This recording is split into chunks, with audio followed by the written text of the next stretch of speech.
ఈ మధ్య కాలంలో లేట్ మ్యారేజెస్ వలన, కెరియర్ వలన చాలామంది మ్యారేజెస్ అనేది లేట్గా చేసుకోవడము, దాని తర్వాత పిల్లల్ని కూడా లేట్గా ప్లాన్ చేయడం అనేది చాలా కామన్గా చూస్తున్నాము. సో ఎంతోమంది మా దగ్గర 38 ఇయర్స్ 40 ఇయర్స్ క్రాస్ అయ్యాక ప్రెగ్నెన్సీ గురించి ప్లాన్ చేసేవాళ్ళు వచ్చి అసలు దీనివలన వచ్చే ప్రాబ్లమ్స్ ఏమి అని అడిగేవాళ్ళు చాలా ఎక్కువ అయ్యారు ఈ మధ్య.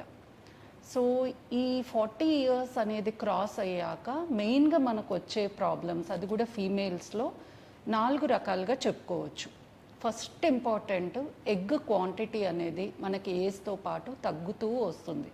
అందుకనే ఎవరికైతే 30 ఇయర్స్ లోపల ఉన్న ఎగ్స్ ఉంటాయో ఆ 40 ఇయర్స్ తర్వాత నంబర్ అనేది చాలా తగ్గిపోతుంది. సో ఇదే కాకుండా ఎగ్ క్వాలిటీ ఇష్యూస్ కూడా, ఎగ్ క్వాంటిటీ కాకుండా ఎగ్ క్వాలిటీ కూడా మనకి ఏజ్తో పాటు తగ్గిపోవడం అనేది జరుగుతుంది. ఇంకొక ఇంపార్టెంట్ థింగ్ వచ్చేసి జెనెటిక్ ప్రాబ్లమ్స్. ఇప్పుడు మదర్ ఏజ్ బట్టే మనకి బేబీలో వచ్చే జెనెటిక్ ప్రాబ్లమ్స్ కూడా డిసైడ్ అవుతాయి. అందుకనే మనం కన్సీవ్ అయిన తర్వాత చేసే స్క్రీనింగ్ టెస్ట్లలో కూడా మదర్ ఏజ్ అనేది చాలా ఇంపార్టెంట్. దాన్ని బట్టే మనం బేబీకి రిస్క్ స్కోరింగ్ అనేది, డౌన్ సిండ్రోమ్ కానీ ఇలాంటి ఆటిజం ఉన్న ప్రాబ్లమ్స్ అన్నీ ఎంత ఎక్కువగా రావచ్చు అనేది మనము స్క్రీనింగ్ టెస్ట్లలో డిసైడ్ చేస్తాము.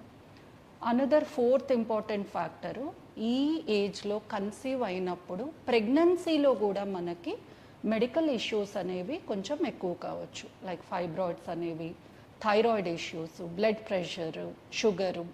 సో ఈ ప్రాబ్లమ్స్తో కూడా మనకి 40 ఇయర్స్ తర్వాత వచ్చిన ప్రెగ్నెన్సీని చాలా కేర్ఫుల్గా మానిటరింగ్ చేయాల్సిన అవసరం ఎంతో ఉంది. సో ఇప్పటి వరకు మనము ఎలాంటి ప్రాబ్లమ్స్ వస్తాయి అనేది తెలుసుకున్నాము. వీటికి సొల్యూషన్ అనేది ఉందా, అసలు వీటిని ఎలా డిటెక్ట్ చేయొచ్చు అనేది ఇప్పుడు తెలుసుకుందాం. ఎగ్ క్వాలిటీకి టెస్ట్ అనేది లేదు. ఎగ్ క్వాంటిటీ మనము స్కానింగ్ చేసినా లేదా ఏఎంహెచ్ అనే బ్లడ్ టెస్ట్ చేసినా ఎంతవరకు మనకు ఎగ్ క్వాంటిటీ ఉందనేది తెలిసిపోతుంది. అదే కాకుండా గర్భసంచిలో ఏమైనా ఇష్యూస్ ఉన్నాయా అనేది ఒక ట్రాన్స్వజైనల్ స్కాన్లో మనం డీటెయిల్గా తెలుసుకోవచ్చు. ఇది కాకుండా వాళ్ళ మెడికల్ ప్రాబ్లమ్స్, ప్రెగ్నెన్సీ ఫిట్నెస్ గురించి రకరకాల బ్లడ్ టెస్ట్లు, థైరాయిడ్ అనేది, షుగర్ అనేది, ప్రొలాక్టిన్ అనేది, ఇలాంటి హార్మోన్స్ కూడా ఒక బ్లడ్ టెస్ట్లో తెలిసిపోతాయి.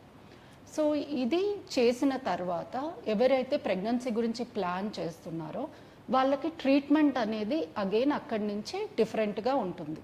ఇప్పుడు ప్రాబ్లం అనేది ఎక్కువగా లేని వాళ్ళకి ప్రాబబ్లీ ఒక 3 to 6 months అనేది వాళ్ళు న్యాచురల్గా ట్రై చేయొచ్చు, బట్ అండర్ సూపర్విజన్. సో ఏ నెలలో మనకి ఎగ్ ఎలా పెరుగుతుంది, ఏమైనా మెడికల్ ఇష్యూస్ వస్తున్నాయి అనేది కాన్స్టెంట్ సూపర్విజన్లో ఉంటే ఎంతో మంచిది. 3 months అయింది, న్యాచురల్గా కన్సీవ్ కావడం లేదు, బెస్ట్ థింగ్ వచ్చేసి IUI procedure. Because IUI procedure అనేది చాలా సింప్లిఫైడ్ ట్రీట్మెంటు. దానికి మనకి ఎక్కువ స్టెప్స్ ఉండవు, ఫైనాన్సెస్ కూడా చాలా తక్కువగా ఉంటాయి. సక్సెస్ రేట్ అనేది తక్కువ అయినా మనము 1 or 2 ఐయుఐ అటెంప్ట్స్ చేయడంలో తప్పనేది లేదు. డైరెక్ట్గా ఐవీఎఫ్కి వెళ్ళాల్సిన అవసరం లేదు. ఐయుఐలో కూడా 40 ఇయర్స్ తర్వాత కన్సీవ్ అయిన వాళ్ళు ఉన్నారు, బట్ సక్సెస్ రేట్ అనేది తక్కువ.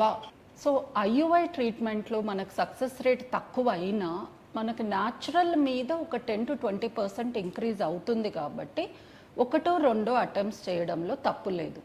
అదే ఏజ్ తక్కువ ఉన్న వాళ్ళకి మనము 3 to 4 అటెంప్ట్స్ కూడా అడ్వైస్ చేసిన వాళ్ళు ఉన్నారు. సో ఇప్పుడు 1 to 2 డీసెంట్ ఐయుఐ అటెంప్ట్స్లో కానీ ప్రెగ్నెన్సీ రాలేదనుకోండి, బెస్ట్ ఐవీఎఫ్ ట్రీట్మెంట్కి మూవ్ ఆన్ కావడం.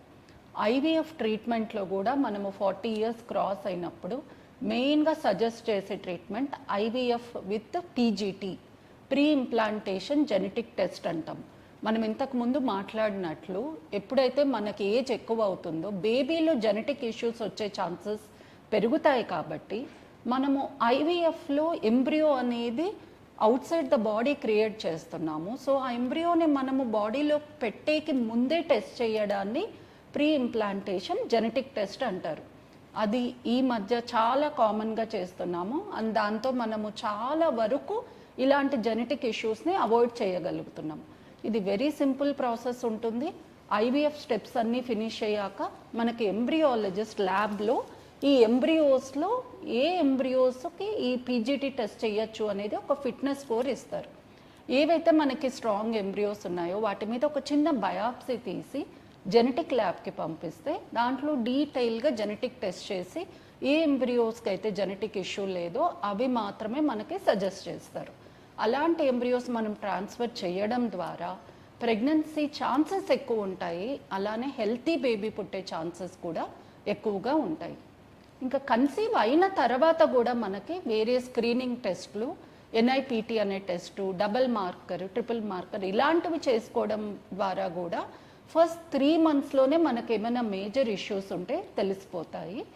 అది దాని తర్వాత కూడా మనము ప్రెగ్నెన్సీ మొత్తము కొంచెము కాన్స్టెంట్ సూపర్విజన్లో మెడికల్ హిస్టరీ అంతా మానిటర్ చేసుకుంటూ చేసుకోవడం ద్వారా 40 years తర్వాత కూడా మనము హెల్తీ ప్రెగ్నెన్సీకి ప్లాన్ చేయవచ్చు. Thank you.